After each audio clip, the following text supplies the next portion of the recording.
कुछ पढ़ा था उसका कि भाई C4 साइकिल किसने बताई थी। C4 साइकिल में 4 कार्बन वाला प्रोडक्ट बनता है और C4 साइकिल का हमने एक खास बात बताई थी कि इसके अंदर क्रेन एनाटॉमी होती है। C4 साइकिल की एक स्पेशल बात बताई थी, इनमें कौन सी होती है? Crane anatomy. क्रेन एनाटॉमी का मतलब क्या होता है? इसके अंदर बंडल सीट की सेल्स और जो मेसोफिल की सेल्स है दोनों में क्लोरोप्लास्ट प्रेजेंट होते हैं। ये सब चीजें कल हमने बताई थी, ठीक है।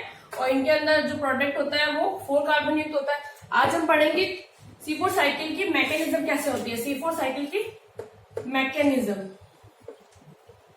तो इसका एक डायग्राम बना रहे हैं, डायग्राम बताती हूँ फिर मैं उसको तो मैं पूरा समझाऊंगी। डायग्राम भी आप लोग कॉपी में अच्छे से नोट डाउन कीजिए कि मेसोफिल की सेल्स में क्या होता है और बंडल सीट की सेल्स में क्या होता है।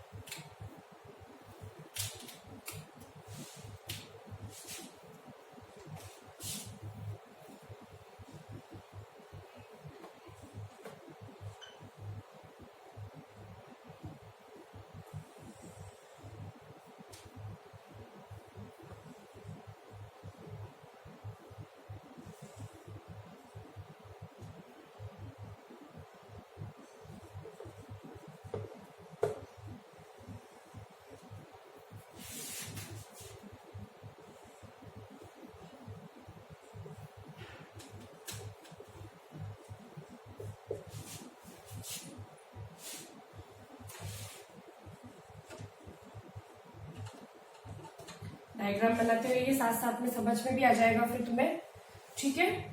ये 4 कार्बन युक्त होता है, इससे क्या बनता है? मेलेट। मेलेट कैसा होता है? मेलेट भी होता है 4 कार्बन युक्त। फिर ये मेलेट किस में जाएगा? मेसोफिल सेल से जाएगा या पास की जो बंडल सीट की सेल्स होती है।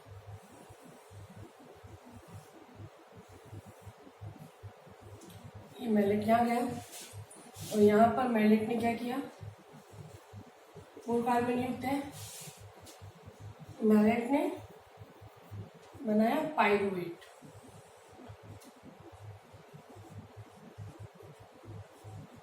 ठीक है, और ये पाइरुवेट 3 कार्बन युक्त होता है।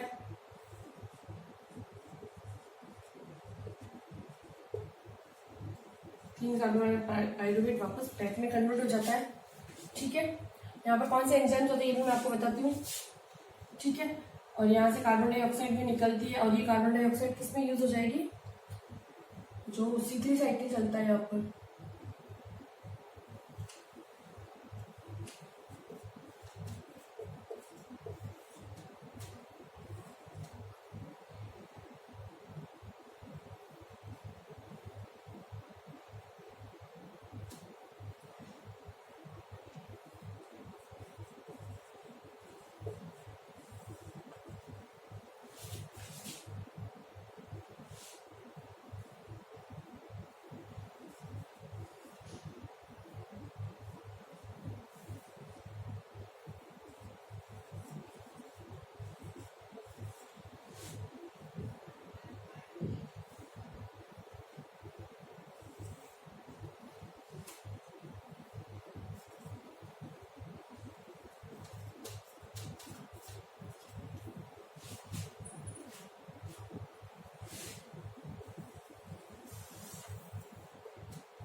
ठीक है,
C4 साइकिल की मैकेनिज्म अगर हम पढ़ते हैं तो इसकी पूरा इसको हम समझाते हैं डायग्रामेटिकली, तब समझ में आएगा पूरा।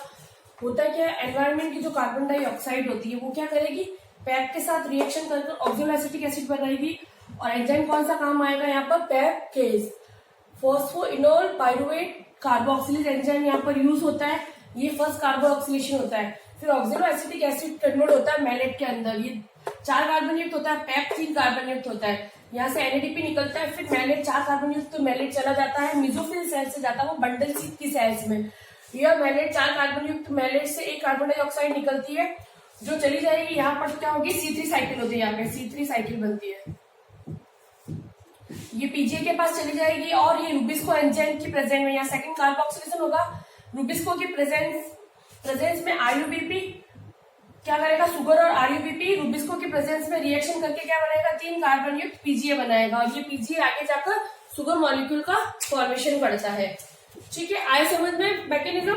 सबसे पहले क्या हो रहा है, फर्स्ट कार्बोक्सिलेशन कहाँ हो रहा है, बंडल मेसोफिल की सेल्स में। और सेकंड कार्बोक्सिलेशन हो रहा है रुबिस्को एंजाइम की प्रेजेंस में बंडल शीथ की सेल्स में। ठीक है, और यहाँ पर जब ये यहाँ से जब मैलेट 4 कार्बनिक मैलेट से कार्बन डाइऑक्साइड निकलता है तो पाइरुवेट बनता है, जो 3 डिकार्बोक्सिलेशन के थ्रू पाइरुवेट बनता है, जो कि 3 कार्बनिक होता है। ये पाइरुवेट चला जाएगा हमारा वापस मेसोफिल की सेल्स में। ये पाइरुवेट ATP को AMP में कन्वर्ट करेगा PPD के एंजाइम की प्रेजेंट में, और ये वापस पैप बना देगा, पैप वापस इस तरह ये साइकिल चलती रहती है, C4 साइकिल भी। इसलिए हम बोलते हैं C4 साइकिल दिन रात चलती रहती है, 24 आवर्स तक C4 साइकिल चलती रहती है। और सर्वाधिक प्लांट्स के अंदर एनवायरमेंट में प्रेजेंट पृथ्वी पर उपस्थित सर्वाधिक पादप समूह में C4 साइकिल ही मिलती है हमें। ठीक है, और PPD का पूरा नाम है पाइरुवेट फॉस्फेट डाइकाइनेज। PPD का नाम है पाइरुवेट फॉस्फेट डाइकाइनेज। ठीक है, और धरती पे सबसे सफल पादप कौन से, C4 पादप। इनसे जो पादप बनते हैं इनको हम क्या बोलेंगे, C4 पादप। C4 प्लांट, और धरती पर सबसे सफल पादप है C4 पादप। ठीक है, PPD के जो हमने यहाँ पे जो एंजाइम पढ़ा है PPD के, यह ताप संवेदी एंजाइम होता है जिसके द्वारा ATP के द्वारा AMP पे कन्वर्ट किया जाता है। ये ताप संवेदी टेम्परेचर सेंसिटिव एंजाइम होता है जो ATP को AMP में कन्वर्ट करता है। C4 प्लांट्स में रुबिस्को क्या करता है, बंडल शीथ की सेल्स के अंदर स्थित होता है। और ये क्या करेगा, कार्बोक्सिलेज एंजाइम के द्वारा कार्बोक्सिलेज एंजाइम के रूप में कार्य करता है। बंडल शीथ की सेल्स की प्रेजेंट है रुबिस्को एंजाइम। C4 प्लांट्स के अंदर रुबिस्को एंजाइम बंडल शीथ की सेल्स में प्रेजेंट होता है। यह कार्बोक्सिलेशन रिएक्शन करता है, यहाँ पे कार्बोक्सिलेशन करवाता है। और बंडल शीथ की सेल्स में रुबिस्को ऑक्सीजनेज की तरह कार्य कभी नहीं करेगा। ठीक है, कार्य नहीं करता है इस सेल्स में ऑक्सीजन की। क्यों नहीं करता बंडल शीथ की सेल्स में, क्योंकि बंडल शीथ की सेल्स में ये ऑक्सीजनेज एक्टिविटी नहीं करेगा, क्योंकि यहाँ पर ऑक्सीजन की कमी होती है, ये ऑक्सीजन अनुपस्थित होती है। और C4 प्लांट में फोटो रेस्पिरेशन वार्मबर्ग इफेक्ट भी हमें नहीं मिलेगा, क्योंकि इसमें ऑक्सीजन रुबिस्को एंजाइम अपनी ऑक्सीजनेज एक्टिविटी नहीं दर्शाता ऑक्सीजन की कमी में, ऑक्सीजन नहीं होने पर, इसलिए C4 प्लांट वार्मबर्ग इफेक्ट भी नहीं दर्शाता है कभी भी। इसीलिए ये प्रकाश संश्लेषण में उत्पाद बहुत अधिक मात्रा में बनाएंगे। अगर वार्मबर्ग इफेक्ट नहीं हो रहा है तो फोटोसिंथेटिक प्रोडक्ट भी बहुत ज्यादा मात्रा में बनते हैं। तो C4 प्लांट्स के थ्रू फोटोसिंथेटिक प्रोडक्ट्स का अधिक उत्पादन होता है। C4 प्लांट्स C3 की तुलना में ज्यादा दक्ष है। ठीक है, इसलिए हम कह सकते हैं C4 प्लांट C3 की तुलना में ज्यादा दक्ष होते हैं।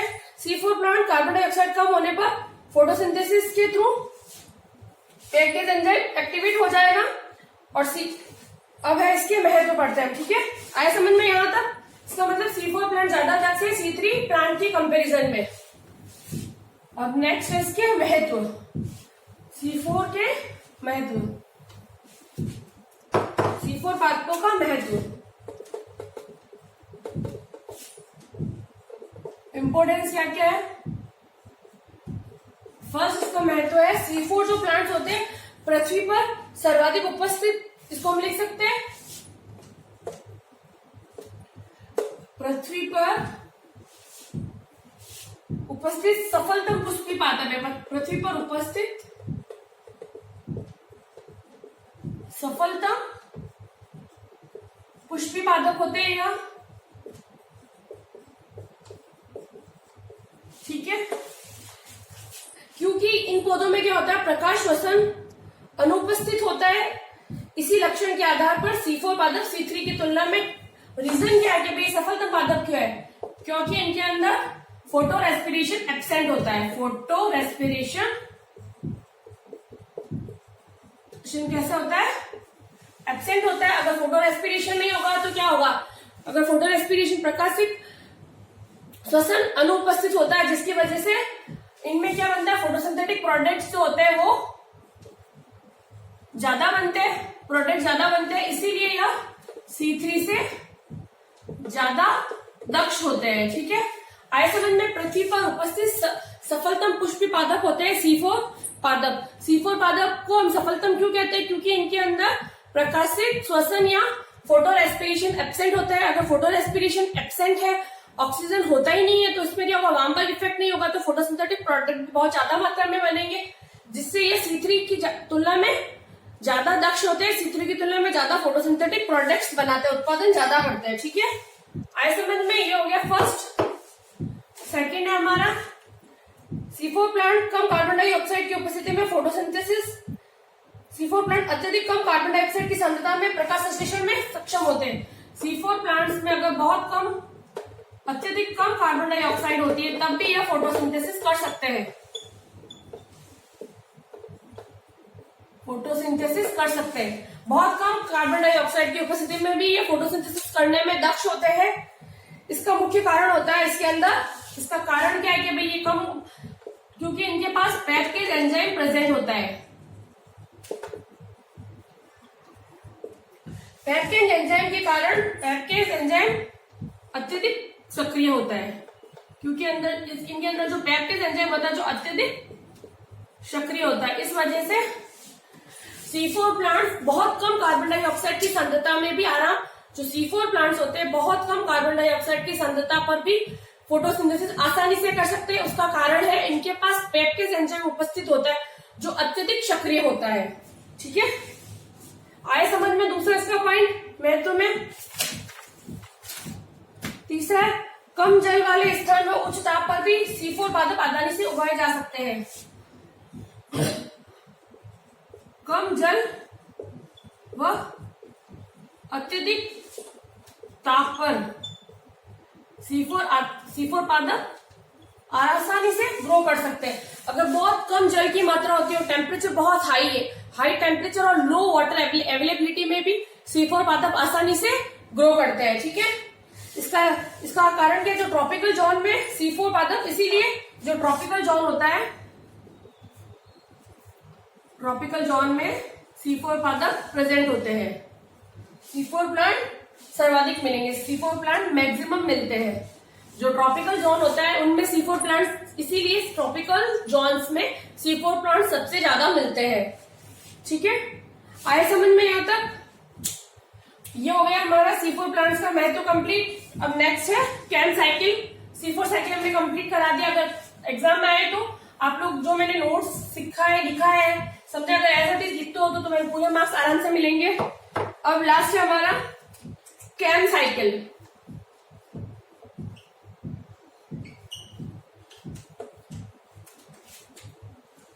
कैम साइकिल थर्ड है।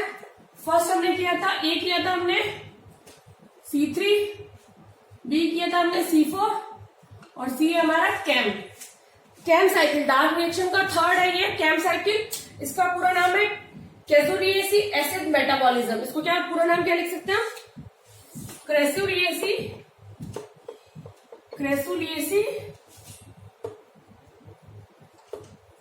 Acid metabolism.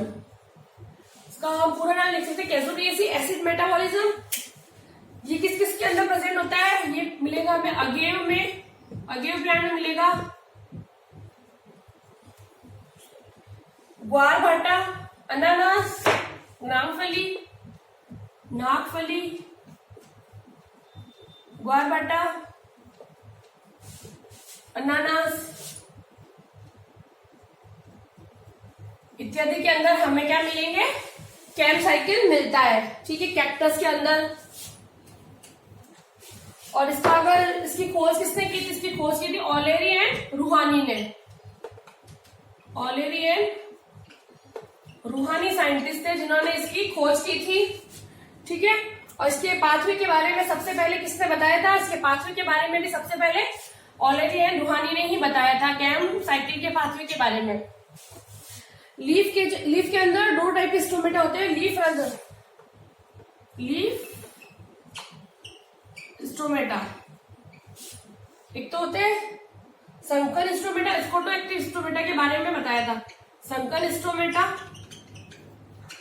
Scoto active stomata दोनों।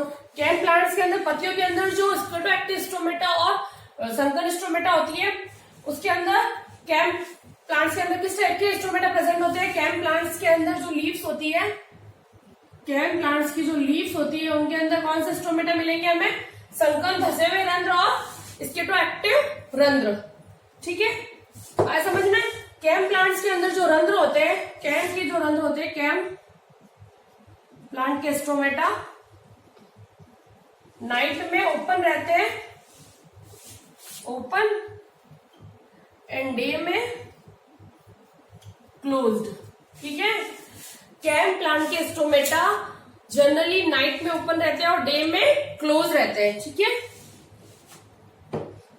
तो कैम प्लांट के अंदर रंध्र हमेशा रात्रि के समय खुले रहेंगे और रात्रि के समय खुले रह के क्या करेंगे? प्रथम कार्बन डाइऑक्साइड का स्थिरीकरण फर्स्ट कार्बोक्सिलेशन के द्वारा, पेप्टेज एंजाइम के द्वारा होता है, जिससे 4 कार्बन युक्त यौगिक बनता है। और दूसरा होता है इनमें, चलो इसको थोड़ा वापस बताते हैं, यहां से समझ में आ गया फ्रेजुलिस इसको बोलते हैं, कहते हैं। अब पॉइंट्स बताती हूँ थोड़ा सा, तो मैं 2 रिएक्शंस बताती हूँ कौन से कब होती है। फर्स्ट कार्बोक्सिलेशन,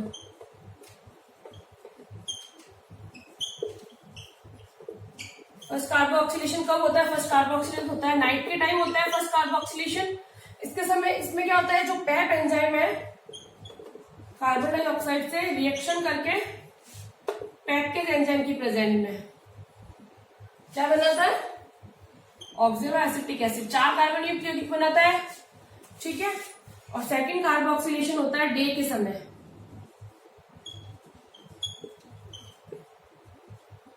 डे के समय होता है, डे के समय क्या होता है, जो राइबोलोज बिस फॉस्फेट होती है वो कार्बन डाइऑक्साइड से रिएक्शन करती है रूबिस्को एंजाइम की प्रेजेंट में और क्या बनाती है? पीजीए। ठीक है, और ये पीजीए कहां से आता है? C3 साइकिल वाला पीजीए है बेटा, ये भी।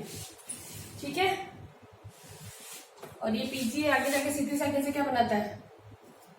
शुगर। फर्स्ट का जो कैम प्लांट्स होते हैं, कैम प्लांट्स के अंदर स्केटो एक्टिव स्टोमेटा, संकर स्टोमेटा प्रेजेंट होते हैं। जो ये स्टोमेटा होता है, ये स्टोमेटा नाइट के समय ओपन रहते हैं और डे के समय क्लोज रहते हैं। नाइट के समय क्या होता है, इनमें फर्स्ट कार्बोक्सिलेशन रिएक्शन होती है। इनके अंदर जो पैप होता है, जो 3 कार्बन युक्त, तो 3 कार्बन वाला पैप होता है, वो कार्बन डाइऑक्साइड से रिएक्शन करता है पेप्टेज enzyme, phosphoenol pyruvate enzyme, pyruvate carboxylase enzyme से रिएक्शन, एंजाइम की प्रेजेंट में रिएक्शन करता है और ऑक्सिलो एसिटिक एसिड 4 कार्बन युक्त यौगिक बनाता है। ठीक है, उत्पाद के रूप में बनाता है। जो ये क्या है, ये कैम का जो ऑक्सिलो एसिटिक एसिड बनता है, यह फर्स्ट प्रोडक्ट होता है, फर्स्ट स्टेबल प्रोडक्ट होता है, फर्स्ट स्टेबल प्रोडक्ट। तो कैम साइकिल का फर्स्ट स्टेबल प्रोडक्ट होता है ऑक्सिलो एसिटिक एसिड, जो कि नाइट के समय बनता है। कैसे बनता है? फर्स्ट कार्बोक्सिलेशन रिएक्शन के थ्रू। पेप जो फॉस्फोइनोल पाइरुवेट जो होता है 3 कार्बन युक्त, वो कार्बन डाइऑक्साइड से रिएक्शन करता है पेप्टेज एंजाइम की प्रेजेंस में और ऑक्सिलो एसिटिक एसिड बनाता है 4 कार्बन युक्त यौगिक, जो कि प्रथम स्थायी उत्पाद के रूप में होता है कैम साइकिल का। दूसरी सेकंड कार्बोक्सिलेशन रिएक्शन दिन के समय में होती है। इस समय क्या होता है, रूबिस्को एंजाइम वर्क करता है। ये क्या करेगा, राइबोलोज बिस फॉस्फेट जो 5 कार्बन युक्त होती है उसको कार्बन डाइऑक्साइड के साथ रिएक्शन करता है कार्बोक्सिलेज एक्टिविटी के थ्रू, पीजीए फॉस्फोग्लिसरिक एसिड बनाता है, जो कि C3 साइकिल में भी हमें पीजीए ही मिलता है। ठीक है, तो जो सेकंड कार्बन रिएक्शन के समय रूबिस्को एंजाइम के द्वारा होती है, जिसमें उत्पाद के रूप में हमें 3 कार्बन युक्त पीजीए मिलता है और ये पीजीए C3 साइकिल को संपादित करता हुआ ये क्या करेगा, C3 साइकिल करवाएगा और फोटोसिंथेसिस के थ्रू शुगर का फॉर्मेशन कराएगा। ये पीसीए आगे जाके C3 साइकिल करवा के फोटोसिंथेसिस के थ्रू सुगर मॉलिक्यूल्स का फॉर्मेशन करता है। ठीक है, आया समझ में? केम साइकिल में जो फर्स्ट कार्बोक्सिलेशन पेप्टिज एंजाइम के थ्रू होता है, फर्स्ट कार्बोक्सिलेशन किसके थ्रू होता है? फर्स्ट होता है हमारा कार्बोक्सिलेज के थ्रू, और सेकंड कार्बोक्सिलेशन होता है रुबिस्को के थ्रू। ठीक है, आगे समझ में? ये दोनों एंजाइम क्या होते हैं? ये है तो दोनों एंजाइम अलग अलग, देखा जाए तो दोनों एंजाइम अलग अलग है, मगर ये दोनों एंजाइम कहां प्रेजेंट होते हैं? पेप्टेज एंड रुबिस्को। अलग अलग सेल्स में नहीं प्रेजेंट होंगे। ये दोनों एंजाइम एक ही सेल मेसोफिल सेल्स में, एक ही मेसोफिल की सेल्स में प्रेजेंट होते हैं। जो लीफ की जो मेसोफिल की सेल्स होते हैं, इनके अंदर पेप्टेज और रुबिस्को एंजाइम दोनों प्रेजेंट होते हैं। पेप्टेज नाइट के समय एक्टिवेट होता है और रुबिस्को डे के समय एक्टिवेट होता है। ठीक है, और यह मैग्नीशियम आयन की प्रेजेंस में एक्टिवेट होते हैं। मैग्नीशियम +2 आयन की प्रेजेंस में एक्टिवेट होते हैं। पेप्टेज और रुबिस्को एंजाइम में मैग्नीशियम आयन की उपस्थिति बहुत ज्यादा जरूरी होती है। ठीक है, आए समझ में? यहां तक कोई प्रॉब्लम तो नहीं है?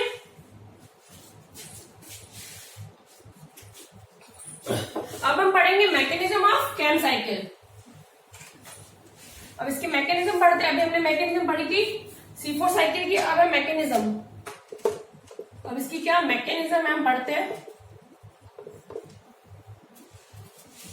होता क्या है मैकेनिज्म में? इसके अंदर जो पैप होता है, 3 कार्बनिक पैप है, वो क्या बनाएगा? Oxaloacetic acid. ठीक है, ऑक्सैलोएसिटिक एसिड बनाएगा मैलेट। मैलेट आगे जाके बनाएगा पायरुवेट। ठीक है, और यहां से कार्बन डाइऑक्साइड भी निकलता है। ठीक है ना, पैप बना देगा। फिर ये कार्बन डाइऑक्साइड कहां चली जाएगी? सेकेंड फॉस्फोराइलेशन में। यहाँ पे 2 PGA के मॉलिक्यूल्स होंगे प्रेजेंट है, 3 कार्बन युक्त होता है। ये कार्बन डाइऑक्साइड यहाँ चली जाएगी, RuBp 5 कार्बन युक्त होता है। साइकिल बना रही हूं एक बार।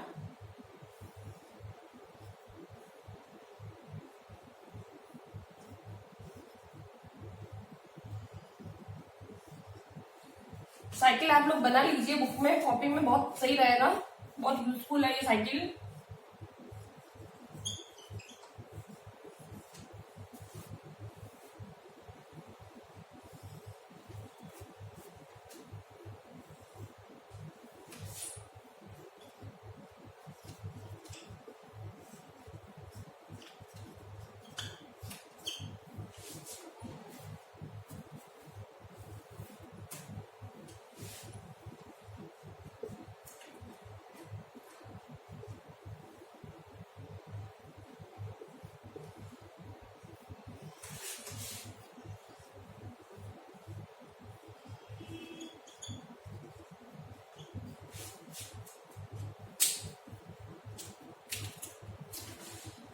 यहाँ पे ये फर्स्ट कार्बोक्सिलेशन हो रहा है। फर्स्ट कार्बोक्सिलेशन किसके थ्रू हो रहा है?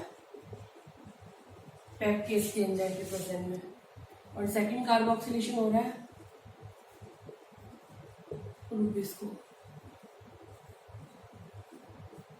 सेकंड कार्बोक्सिलेशन यहाँ पे हो रहा है। ठीक है, और ये सब कहाँ हो रहा है? ये पूरा काम कहाँ हो रहा है? ये पूरा एक ही सेल में हो रहा है। एक ही सेल है ये, मेसोफिल की सेल।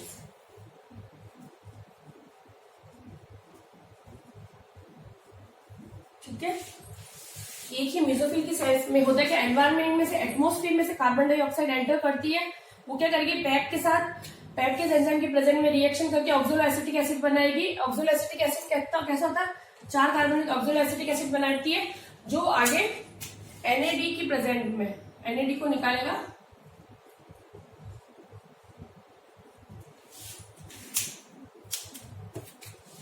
एक सेकेंड, थोड़ा सा ये रह गया।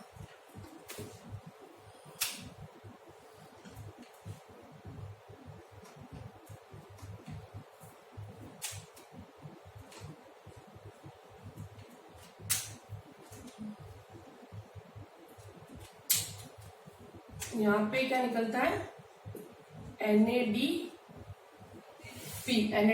ठीक है। और यहाँ पे NADPH2, NADPH2, ठीक है। और ये शुगर कैसे होती है, C3, C4, C5, C6, C7 तक हो सकती है, ठीक है।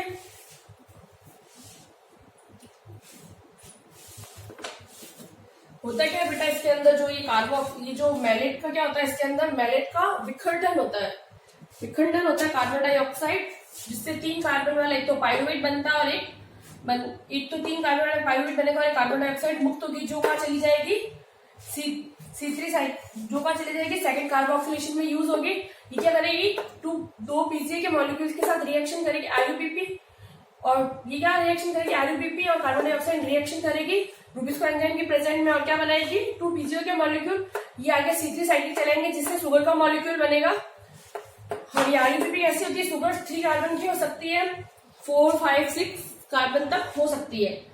देखो एटमोस्फेयर से कार्बन डाइऑक्साइड गई, इसने क्या पैप के साथ रिएक्शन किया, पैप के एंजाइम के प्रेजेंट में फर्स्ट कार्बोक्सिलेशन हुआ, 4 कार्बन युक्त ऑक्सोएसिटिक एसिड बना, NAD निकला, जिसे 4 कार्बनिक मैलेट में ये कन्वर्ट हो गया। 4 कार्बनिक मैलेट में से मैलेट का क्या होता है, यहाँ से NADPH2 निकलता है, एक कार्बन विखंडन से एक तो कार्बन डाइऑक्साइड का मॉलिक्यूल निकलता है, 3 कार्बनिक पाइरुवेट बनता है। ये पाइरुवेट वापस पैप में कन्वर्ट हो जाता है PPD के एंजाइम के प्रेजेंट में। यहाँ पे भी वापस PPD के एंजाइम वर्क होगा, कौन सा एंजाइम है, PPD, क्या करेगा, ATP को AMP में कन्वर्ट कर देता है, एडिनोसिन मोनोफॉस्फेट में।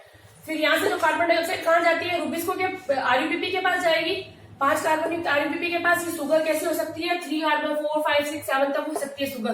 आरयूपीपी 5 कार्बन रूबिस्को एंजाइम के प्रेजेंट में सेकंड कार्बोक्सिलेशन होगा, जिससे पीसीयू के मॉलिक्यूल बनेंगे। ये पीसीयू के मॉलिक्यूल C3 साइकिल में वर्क करके शुगर बना देंगे, ठीक है। आया समझ में आता है। तो यहाँ पे क्या होता है, मैलेट का विघटन होता है, विघटन हो रहा है, एक तो बन रहा है हमारा 3 कार्बनिक पाइरुवेट और एक बन रहा है कार्बन डाइऑक्साइड का। और ये विखंडन किस समय होता है, यहाँ पे जो विखंडन होता है, मैलेट का विखंडन, ये कब होता है, डे के समय। मैलेट का विघटन, मैलेट कब टूटता है, डे के समय मैलेट टूटता है और पाइरुवेट बनाता है, ठीक है।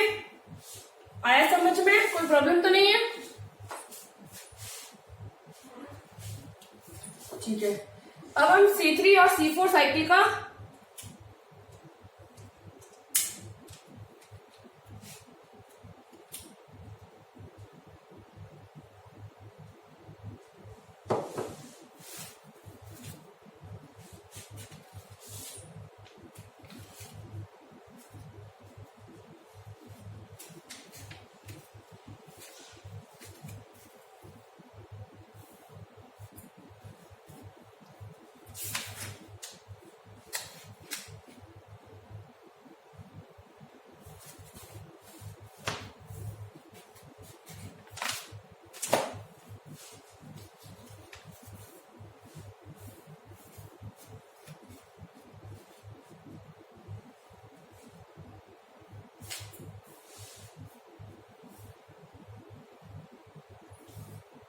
ठीक है। अब हम C4 और C कैम साइकिल के अंदर डिफरेंस पढ़ते हैं।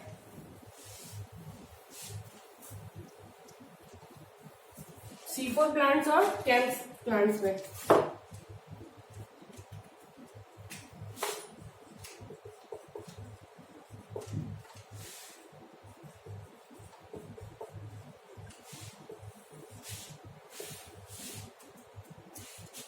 फर्स्ट है इसके अंदर देखा जाए तो ये कहाँ होती है, C4 प्लांट्स है, तो जो C4 साइकिल है C4 प्लांट्स में होगी, कैम साइकिल कैम प्लांट्स में होगी, तो C4 साइकिल होगी यहाँ पे।